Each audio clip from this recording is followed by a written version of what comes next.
অধ্যাপক অধ্যাপিকাসকল, ছাত্ৰ ছাত্ৰীসকল আৰু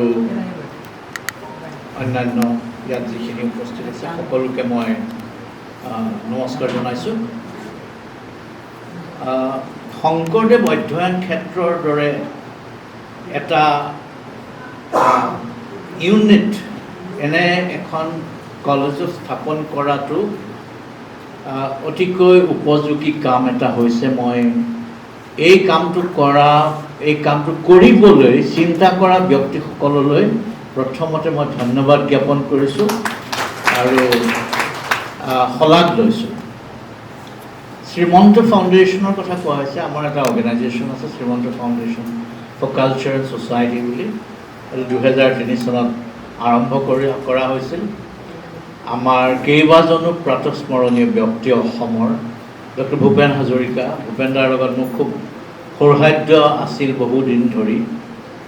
ডক্টৰ কেশৱানন্দ দেৱগোস্বামী, তেখেতো শংকৰী সাহিত্যৰ এজন বিদগ্ধ পণ্ডিত তেখেত আছিলে। ডক্টৰ প্ৰদীপজ্যোতি মহন্ত, তেখেত এতিয়া তেজপুৰ ইউনিভাৰ্চিটিৰ পৰা ৰিটায়াৰ কৰি বৰ্তমান অন্য এখন মহাবিদ্যালয়ত অধ্যাপনা কৰি আছে, তেখেত আমাৰ লগত আছিল। ডক্টৰ জগন্নাথ মহন্ত, সত্ৰীয়া সংগীত আৰু নৃত্য নাট্য জগতখনৰ এজন পুৰোধা ব্যক্তি, সংগীত নাটক একাডেমি এৱাৰ্ড পোৱা পদ্মশ্ৰী ঘনকান্ত বৰা বৰবায়ন।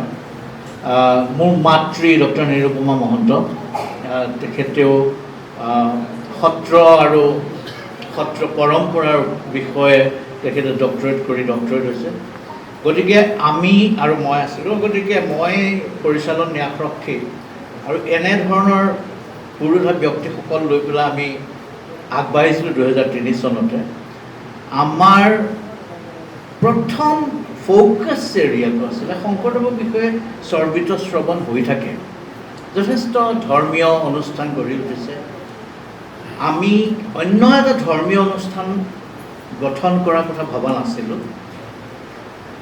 শংকৰদেৱ এজন কেৱল ধৰ্ম প্ৰচাৰকেই নহয়, তেখেত অসমীয়া জাতিৰ এজন জনক হিচাপে পৰিগণিত, দ্য ৰিনাইচেঞ্চ মেন, যি এটা নৱজাগৰণ সূচনা কৰিছিলে এই অসম মুলুকত। ভাবাচোন তোমালোকে ল'ৰা ছোৱালীবোৰকে, 1449 চন, এতিয়া 2024 চন শেষ হ'ব হৈছে। 1449 চন মানে ইমান বছৰৰ আগতে অসমখন কেনেকুৱা থাকিব পাৰে, বা গোটেই বিশ্বৰে যিটো স্থিতি, ভৌগোলিক স্থিতি হওক, তাৰ উন্নয়নৰ মানচিত্ৰখনেই হওক, কেনেকুৱা হ'ব পাৰে। তেতিয়া আজিৰ দৰে কোনো কমিউনিকেশ্যন নাছিলে, টেলিফোনটো বাদেই, গাড়ী ঘোঁৰা বা যাতায়াতৰ কাৰণে বিশেষ আহিলা ইত্যাদিবিলাকৰ নাছিলে। মানুহে পদব্ৰজে নদীয়ে নদীয়ে ঘূৰা পকা ইত্যাদিখিনি কৰি আছিলে। তৎসত্বেও এনে এজন ব্যক্তি অসমত জন্ম হৈছিলে, যি এটা সপোন দেখিছিলে অসমখনক এটা পৰিচয় দিবৰ কাৰণে। তেতিয়া অসম বুলি বিশেষ কোনো ৰাজ্য পৰিগণিত হোৱা নাছিলে। ভাৰতবৰ্ষ বুলি এটা ভৌগোলিক ৰাষ্ট্ৰৰ চিন্তা এটা নাছিলে। ভাৰতবৰ্ষ কেৱল এটা সাংস্কৃতিক এণ্টাইটি এটা আছিলে, কেৱল সাংস্কৃতিকভাৱে ভাৰতীয়ত্বৰ এটা ভাৱ আছিলে। কিন্তু ভাৰতবৰ্ষ বুলি যিখন আজি ৰাষ্ট্ৰৰ কথা আমি চিন্তা কৰোঁ, তেনে এখন ৰাষ্ট্ৰ নাছিলে। অসমেতো ভাৰতবৰ্ষ বোলা কিবা বস্তু এটা আছে বুলি গমেই নাপায় সেইবোৰ দিনত। তেনেকুৱা থকাৰ স্বত্তেও আমাৰ মাজত এনে এজন ব্যক্তি ইয়াত জন্ম লাভ কৰিলে, যিজন ব্যক্তিয়ে আজিৰ যিটো অসমৰ যিটো সত্তা, এই সত্তা নিৰ্মাণ কৰি যাব পাৰিলে।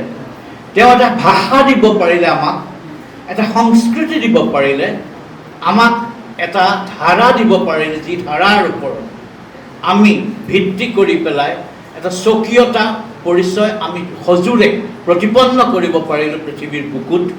গতিকে শংকৰদেৱ অসমীয়া জাতিৰ এজন জনক বুলি ক'লে ভুল কোৱা নহয়।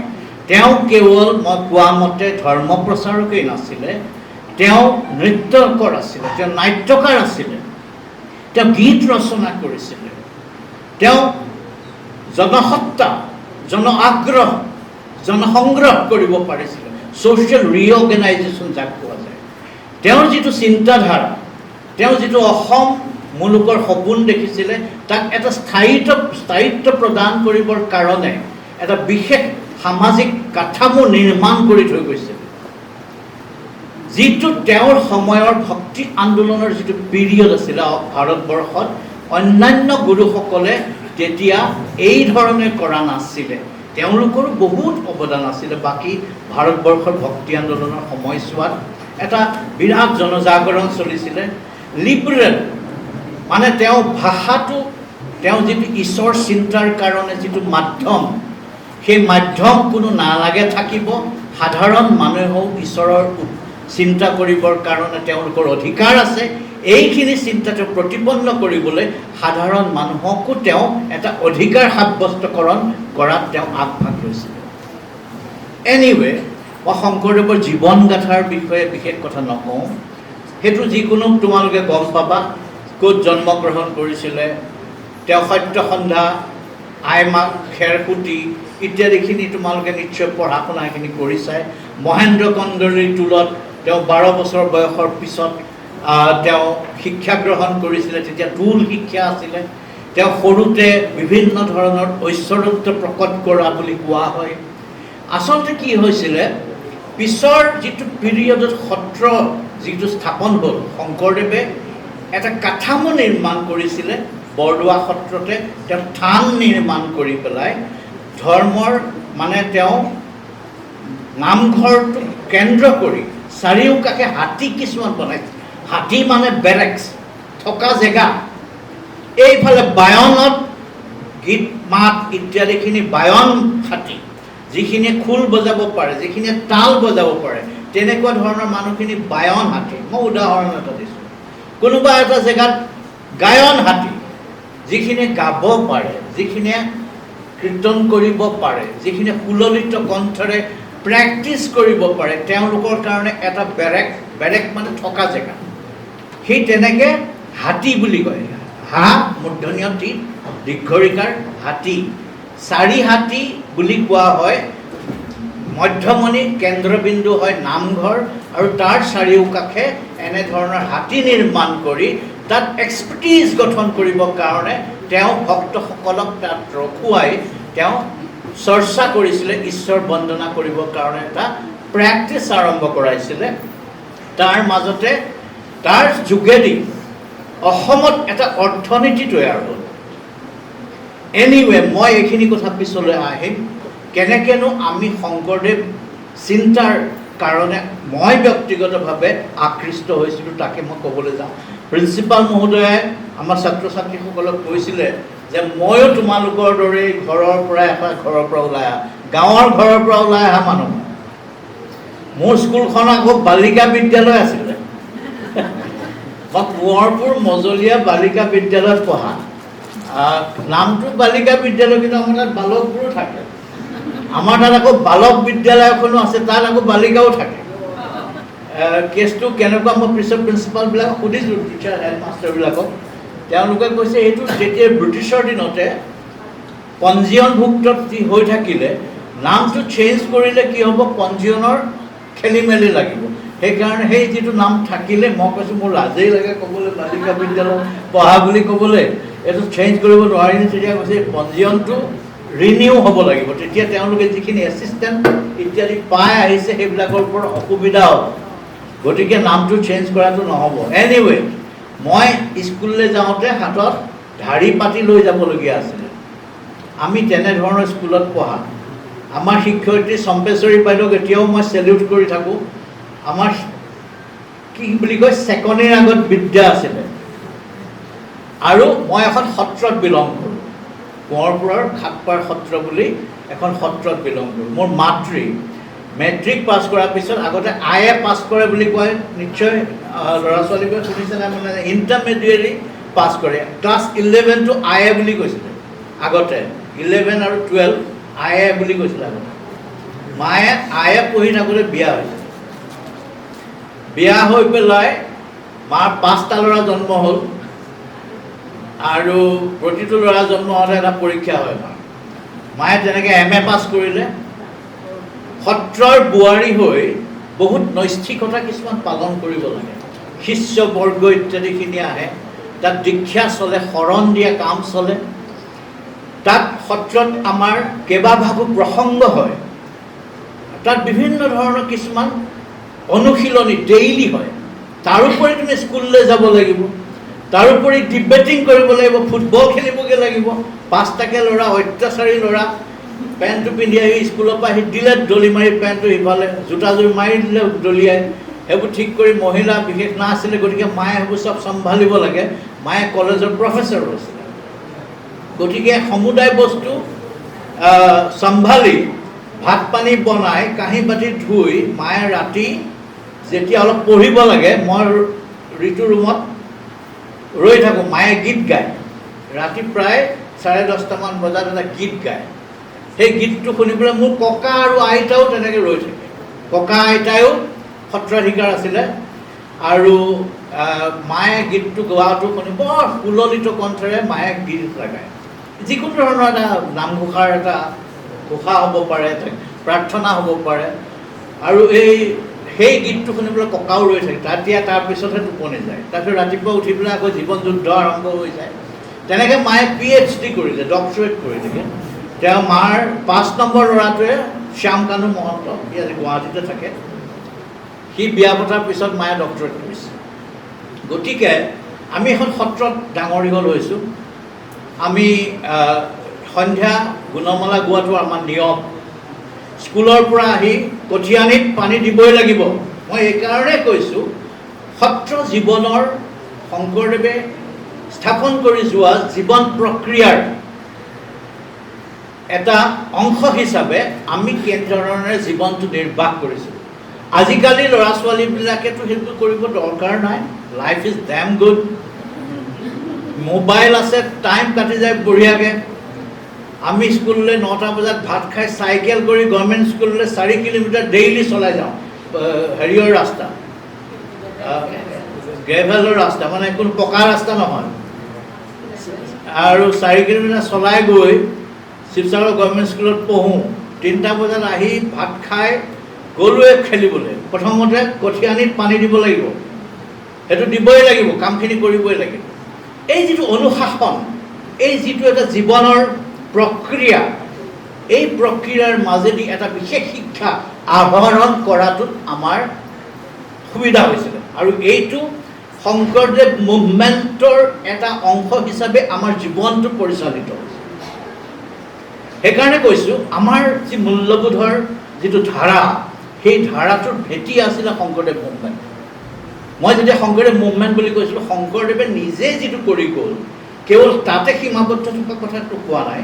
তেওঁৰ উত্তৰসূৰী যিখিনি তেওঁৰ শিষ্য প্ৰশিষ্য ইত্যাদিখিনি আছিলে, তেওঁৰ পিছৰখিনি যিখিনি ধৰ্মগুৰু ইত্যাদিখিনি আছিলে, তেওঁলোকে যিখিনি চলাই গ'ল, এই চলাই যোৱা সমুদায় প্ৰক্ৰিয়াটোৰ মাজত এটা বিশেষ জীৱন প্ৰণালী সৃষ্টি হৈছিলে, যাত অপূৰ্ব গীত মাতৰ প্ৰভাৱ আছে, যাত অপূৰ্ব সৃষ্টিশীলতাৰ প্ৰভাৱ আছে, য'ত অভিনয়ৰ কথা আছে, য'ত আনন্দৰ কথা আছে, আনন্দত আত্মহাৰা ঈশ্বৰ অন্বেষণৰ মাজত সমাজ সৃষ্টিৰ কথা আছে। গতিকে এইটো এটা total life cycle that he had propounded the great guru Shankardev. আৰু আজিকালিৰ ল'ৰা ছোৱালীবিলাকে এইবিলাক কথা জানিব লাগে, তেনেকুৱা ধৰণৰ জীৱন নিৰ্বাহ যে এটা সময়ত হৈছিলে। গতিকে আমাৰ হয়তো আজিৰ দিনটো তেতিয়া অংকুৰিত হৈছিলে। মই পিছত দিল্লী বিশ্ববিদ্যালয়ত পঢ়িবলৈ যাওঁতে, যেতিয়া ডুন স্কুল, চেণ্ট পল, দাৰ্জিলিং বা এই দামী দামী স্কুলত পঢ়া, কলেজত পঢ়া ল'ৰা ছোৱালীবিলাকে যেতিয়া ইংৰাজীত ফৰফৰাই থাকে, তেতিয়া মই পিছৰ বেঞ্চত বহি পেলাই ভাবি থাকোঁ, আয়ো দেহি ময়ো যদি এনেকৈ ইংলিছ ক'ব পাৰিলোহেঁতেন। আমিতো তেনেকৈ ক'ব পৰা মানে প্ৰেক্টিচ নাই। কিন্তু believe me boys and girls, I have just taken about A year. মই কেৱল এটা বছৰ লৈছোঁ, মই ডুন স্কুলত নাই পঢ়া বুলি কোনেও ক'ব নোৱাৰা হ'ল। এইটো পচিবল হ'ল এটা অধ্যাৱসায়ৰ মাজেদি, এটা চেলেঞ্জ, নহয় ৱাই কাণ্ট আই, মই কিয় নোৱাৰিম, সেই মনোবৃত্তিটো আহৰণ কৰাৰ কাৰণে। আৰু সেই মনোবৃত্তিটোৰ বীজ অংকুৰণ হৈছিলে আমাৰ সত্ৰ। গাঁৱৰ এটা কোণ চুকত আমি এনেকুৱা চহৰীয়া একদম বিৰাট ষ্টাইলিছকৈ জীৱন নিৰ্বাহ কৰা নাই, আমি সাধাৰণকৈ থাকিলোঁ। পিছত আমি UPSC পৰীক্ষা দি চিভিল সাৰ্ভিসত উত্তীৰ্ণ হ'ব পাৰিছিলোঁ। গতিকে নিশ্চয়কৈ আমাৰ এই ডাঙৰ দীঘল হোৱাৰ যিটো প্ৰক্ৰিয়া, ছ'চিয়েলাইজেশ্যন যিটো প্ৰক্ৰিয়া, সেই প্ৰক্ৰিয়াৰ নিশ্চয় ইয়াৰ ওপৰত এটা সাংঘাতিক প্ৰভাৱ আছে। সি ইভিনিঙত নাম গুণমালা গাবই লাগিব, কাম হোৱাত মে দবা বজাব লাগিব, তাৰপিছত জয় গুৰু শংকৰ সৰ্বগুণা কৰে যাকেৰি নাহিকে উপাম তোহাৰি চৰণ তৰে শতকোটি বাৰে কৰোঁ প্ৰণাম দৰ্শিত সুন্দৰ গৌৰ কলে বৰ জয়চন সুৰ পৰকা সকল সবাসত ৰঞ্জন যাকেৰি দৰ্শনে পাপ বিনা বিনায়ং ভূষণ পেশিত সুবন যোগহীন গম্ভীৰ ধীৰমতি আয়ত কমল। মানে কি হয়, এইখিনি আমাৰ মুখত আছিলে, এই কেঁচুৱাতে আমি মুখস্থ কৰিলোঁ। এই যিটো গুৰু ভতিমা মাধৱদেৱে লিখিছিল, তেতিয়াতো আৰ্টিষ্ট কোনো শংকৰদেৱৰ কোনো ফটো নাই। মাধৱদেৱ গুৰুজনাই শংকৰদেৱৰ যিজন আৰ্টেণ্ট ডিচাইপল, একান্ত শিষ্য, অনুগত শিষ্য, আটাইতকৈ শ্ৰেষ্ঠ শিষ্য বুলি কোৱা যায়, সেই মাধৱদেৱে তেতিয়াতো পেইণ্টিং কৰা নাছিলে, কিন্তু তেওঁ ইমান অপূৰ্ব ভাষাত শংকৰদেৱক দেখিবলৈ কেনেকুৱা আছিলে, সৰ্বগুণা কৰ যাকেৰি নাহিকে উপাম, যাৰ উপমা নাই, তোহাৰি চৰণ কৰি শতকোটি বাৰে কৰোঁ প্ৰণাম দৰ্শিত সুন্দৰ, দেখিবলৈ ধুনীয়া, গৌৰ কলে বৰ বগা,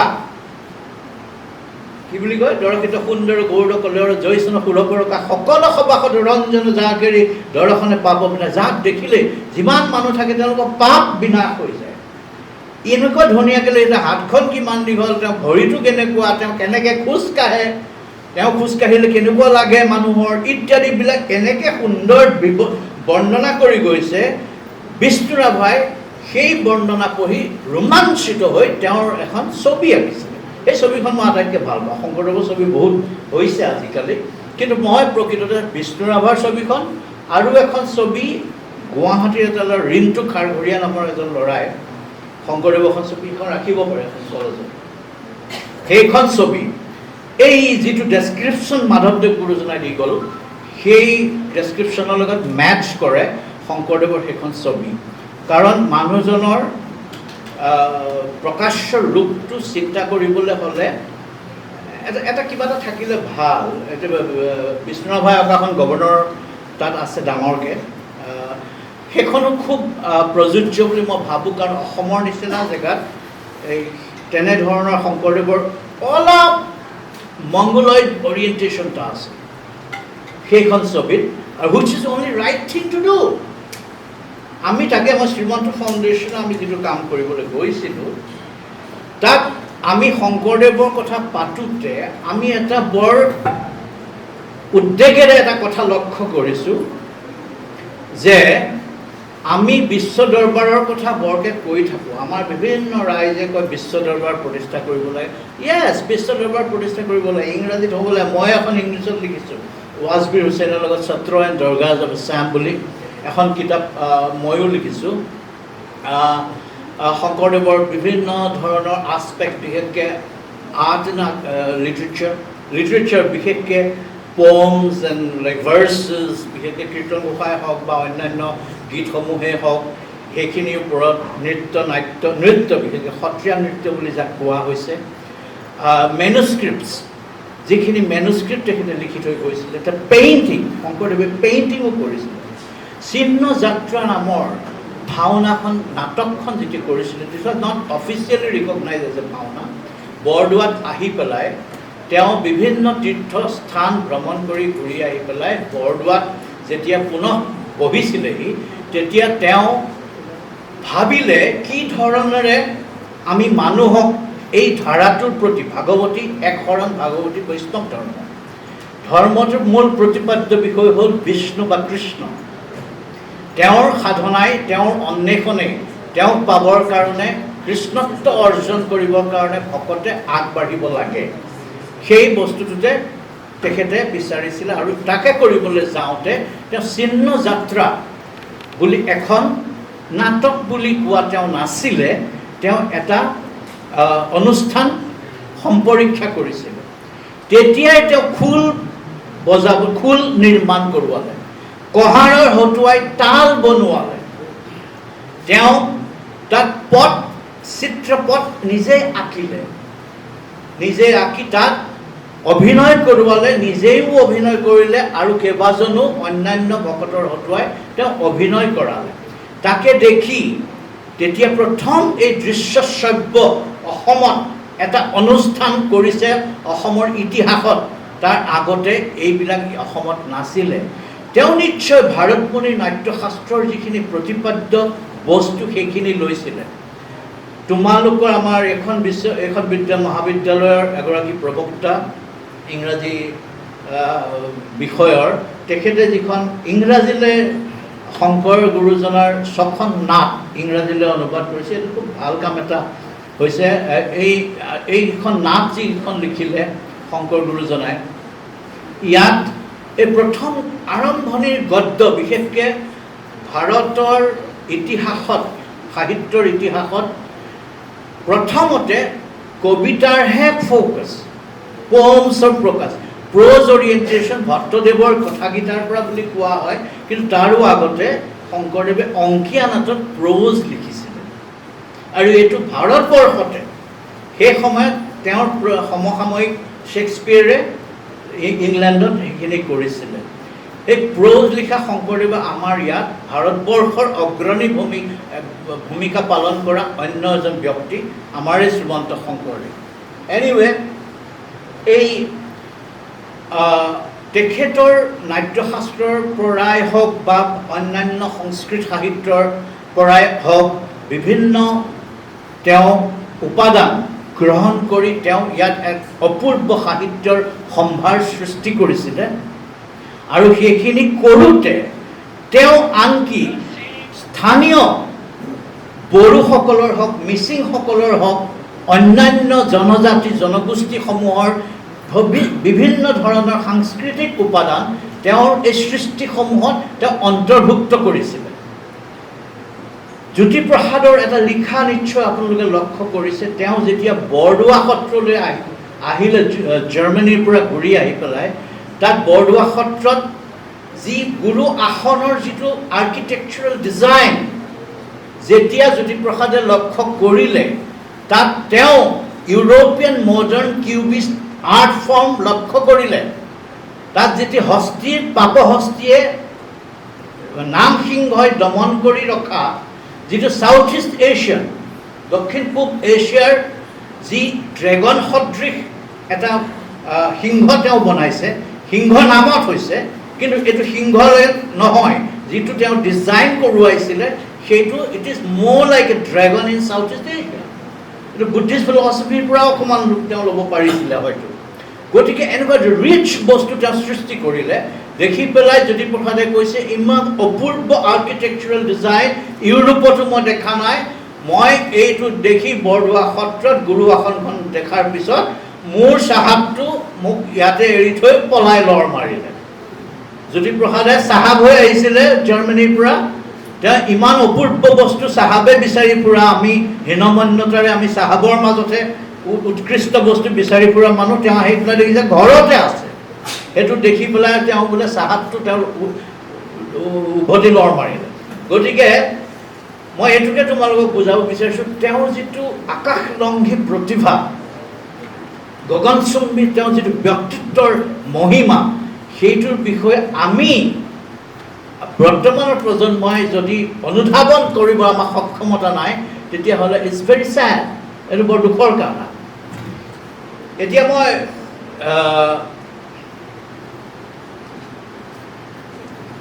শংকৰদেৱৰ ধৰ্মৰ ভেটিটো ধৰ্মৰ 4 খুঁটিৰ কথা তেওঁ কৈছিল। তেওঁৰ যিটো আন্দোলন সেইটো বেছড অন ধৰ্মৰ 4 খুঁটি, ভাগৱতী বৈষ্ণৱ ধৰ্মৰ 1 শৰণ, ভাগৱতী বৈষ্ণৱ ধৰ্ম। 4 খুঁটি হ'ল গুৰুদেৱ, নাম, ভকত। গুৰু খুঁটিটো পিছত মাধৱদেৱে লগাই দিয়া। তেখেতে বনাওঁতে প্ৰথমতে দেৱ, নাম, ভকত। গুৰু বুলি ক'লে মাধৱদেৱে শংকৰ গুৰুজনাৰ কথাই কৈছিলে। তেওঁৰ শিকোৱা মতেই আমি এই ধাৰাটোক আগবঢ়াই লৈ যাম। সেইকাৰণে গুৰু বুলি এটা খুঁটি। আপোনালোকে এটা ষ্ট্ৰাকচাৰৰ ইমাজিন কৰক, এটা ঘৰৰ ইমাজিন কৰক। ঘৰটো বনাওঁতে খুঁটি লাগিব, খুঁটিকেইটা ষ্ট্ৰং হ'ব লাগিব, ইকুৱেলি ষ্ট্ৰং হ'ব লাগিব নে নাই? এটা খুঁটি যদি দুৰ্বল হয় তেতিয়া ঘৰটো হালি পৰিব বা খুঁটিটো পিছত ভাগি থাকিব। গতিকে এনেকুৱা 4টা খুঁটিৰ কথা তেওঁ কৈছে।